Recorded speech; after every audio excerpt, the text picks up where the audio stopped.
तुम्हाला 2 हात, मला बी 2 हात. तुम्हाला 2 पाय, मला बी 2 पाय. पण पण तुम्हाला आई असेल ना? पण पण मला आई नाही. मला आई नाही.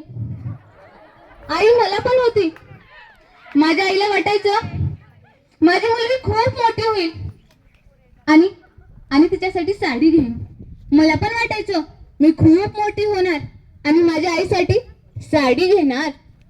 परंतु परंतु आमची परिस्थिती तशी होती ज्याने मला शिक्षण मिळणार नव्हतं. म्हणून मी घरकाम करायला गेले. घरकाम करीत असताना माझ्या हाताने चुकीने एक ग्लास फुटला. तेव्हा त्या काकूने लई मारलं हो मला. मग मी पळत गेले आणि पळता पळता मला पैसे सापडले आणि मग मी ते पैसे घेऊन दुकानात गेले आणि माझ्या आईसाठी साडी घेतली. साडी घेऊन निघाले मी माझ्या घरला. पण घरी बघते तर काय, घरी नुसती गर्दी होती. मला वाटलं दिवाळीच आहे, पण दिवाळी नव्हती. त्या गर्दीला रटत मी आत गेले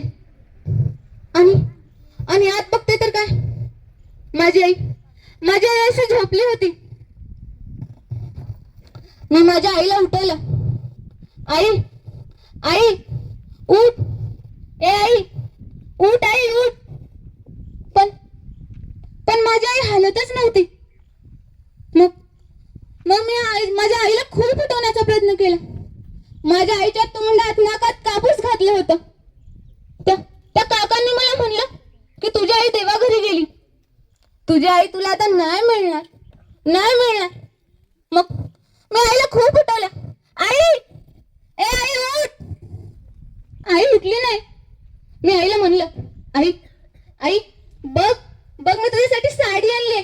तू म्हणली होती ना ग मला साडी पाहिजे म्हणून. बघ मी तुझ्यासाठी साडी आणली. पण आई उठली नाही. ते काका म्हणले आई देवाघरी गेली. आई तू खरंच देवाघरी गेली का ग? आई तू वरून मला पाहतेस का ग? आई लय भूक लागली ग, तुझ्या हातचं जेवायचं मला. आई मी आता तुला मुली सुद्धा त्रास देणार नाही.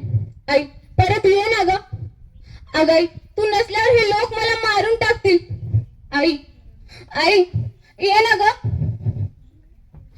पण माझी आई उठलीच नाही. मी माझ्या आईला उठवण्याचा खूप प्रयत्न केला. आई उठली नाही. मला माझी आई सोडून गेली. मी माझ्या आईसाठी आणलेली साडी तशीच राहिली. मला माझी आई सोडून गेली. मित्रांनो, हे नाटक करण्याचं कारण एकच आहे. आपण आपल्या आईला कधीच दुखवायचं नाही. एक लक्षात ठेवा की क्षितिजा पलीकडे गेलेला सूर्य पुन्हा उगवतो, पण माती आड गेलेली आई पुन्हा कधीच मिळत नाही.